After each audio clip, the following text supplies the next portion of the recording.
Ester, capítulo 10. Pois o judeu Mordecai foi o segundo depois do rei Assuero, e grande para com os judeus, e estimado pela multidão de seus irmãos, tendo procurado o bem-estar do seu povo, e trabalhado pela prosperidade de todo o povo da sua raça. Versículo 3.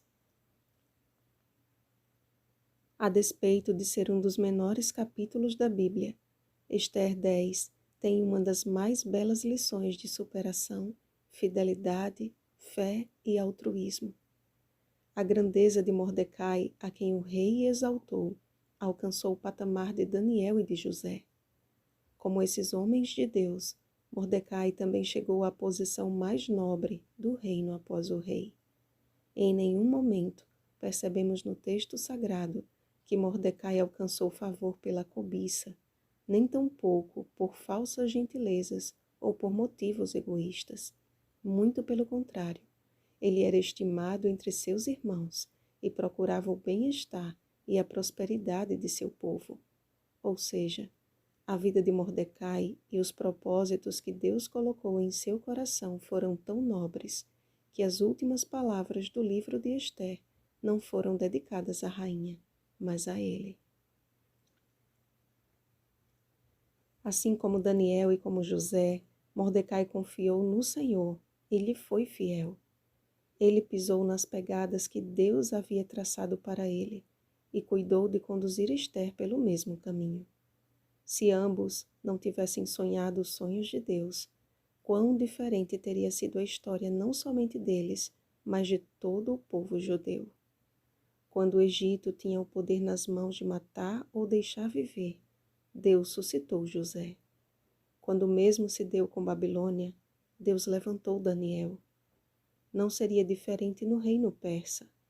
Então, Deus suscitou Mordecai, mostrando que em nenhum momento ele permite que seus filhos fiquem à mercê da impiedade.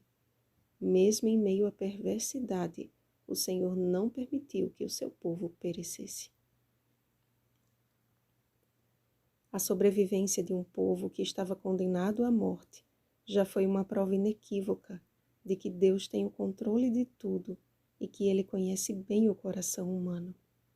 Ainda havia uma multidão de judeus que não havia regressado a Jerusalém, mas no meio da multidão, Deus enxergou 2 corações dispostos a fazer a sua vontade.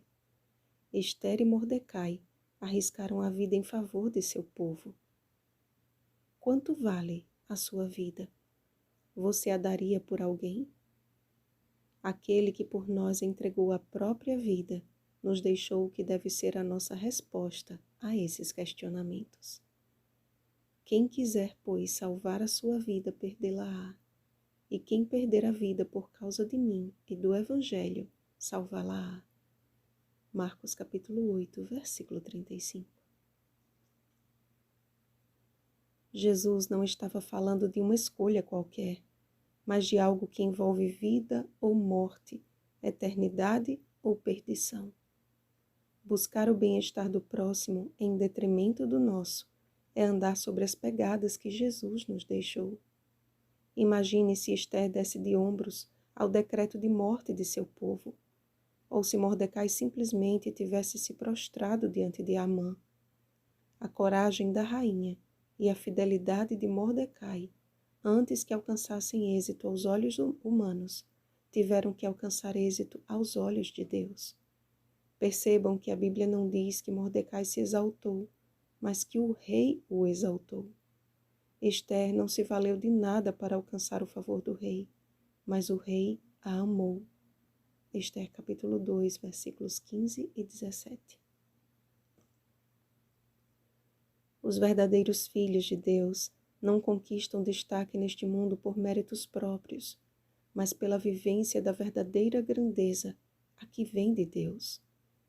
A grandeza de Mordecai, assim como a de José e a de Daniel, não foi para favorecimento próprio, mas de seus irmãos na fé. Mordecai não considerou preciosa a própria vida, se não fosse para viver para a glória do Senhor. De que valeria dizer que era um judeu, que adorava o Deus dos céus e da terra, curvando-se diante da perversidade. Mordecai sabia a quem servia. E nós, amados, a quem servimos?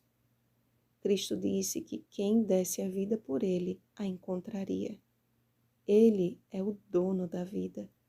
E não somente essa vida que agora existe e daqui a pouco pode acabar, mas a vida eterna. O desejo do Senhor é de engrandecer o seu povo. A genuína grandeza, porém, não está em conquistas pessoais, mas em conquistas dadas por Deus. O livro de Esther nos trouxe muitas lições, mas creio que a maior delas tenha sido a fidelidade. Pois assim como dela dependeu a coroa de Esther e a posição privilegiada de Mordecai, da fidelidade depende a nossa futura coroação.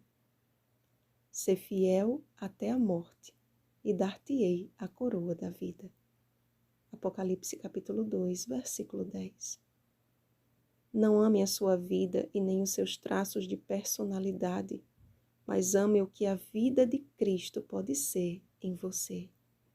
Só experimentaremos a verdadeira grandeza quando todos os que nos cercam possam ver Jesus em nós. Busquemos ao Senhor em fidelidade e humildade, amados, e Ele nos exaltará. Vigiemos e oremos. Um feliz sábado, fiéis ao Senhor. Oremos pelo batismo do Espírito Santo. Oremos uns pelos outros. Rosana Garcia Barros.